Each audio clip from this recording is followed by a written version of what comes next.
Good morning. I have somewhat of an exciting topic for you today. You ready? Underground oil tanks. You're interested, aren't you? I tell you, it is exciting for my friend Tim Evans, whose job it is to remove underground oil tanks. That is his career. He does a great job in doing that.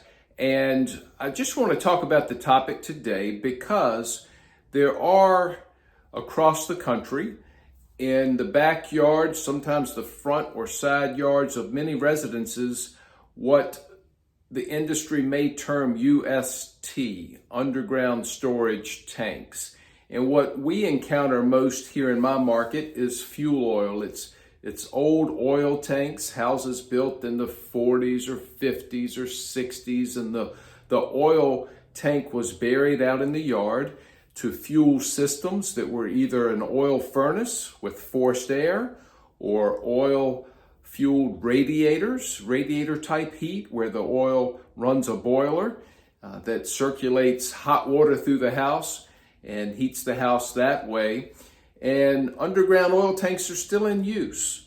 And the reason I want to bring it up today is that over the years, some were abandoned because they began to leak. There was a malfunction of some sorts.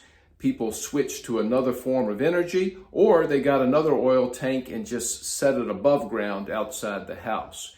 If you're going to buy a house and you look around the yard and if you see a little cap in the yard coming up out of the ground, a little pipe that looks like it's somewhere fuel could be injected, then there's a good chance there's an underground oil tank. Now, when you go to sell your house, if there's one that's been abandoned, and maybe if it hasn't been abandoned, it could be required that it be tested, that the soil surrounding the tank be tested to make sure that the tank isn't leaking and that it hasn't saturated the ground.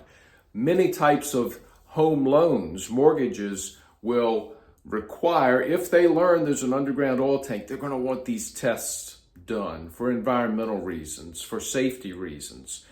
So the way it works in Virginia over the years is that oftentimes the state has set aside funds to help homeowners pay for the testing and abandonment of these underground oil tanks. If the saturation is beyond a certain level, it could be required that the whole tank be removed, soil for a certain area around the tank be removed, and then, of course, filled back in. If it hasn't leaked, the proper abandoning method could be to make sure all the existing oil in the tank is removed, if there's any left in there, that the tank is filled with sand and properly abandoned. And there are governing authorities that can give you a certificate just saying that this was done, it was done correctly. That's what my friend Tim Evans specializes in. But you know what? There's other people who do this, environmental companies in your area. There's another one in the Richmond area, J.L. Bishop, I believe it's called, and others who will do this testing and remove oil tanks or properly abandon them for you. So if you're going to sell your house and you have one of these, maybe you'll get through the process without it coming up, maybe not. If you're buying a house, just pay a little bit of attention, see if you see any evidence of it, and it doesn't hurt to ask that seller, hey, do you have any knowledge of any underground oil tanks on the property?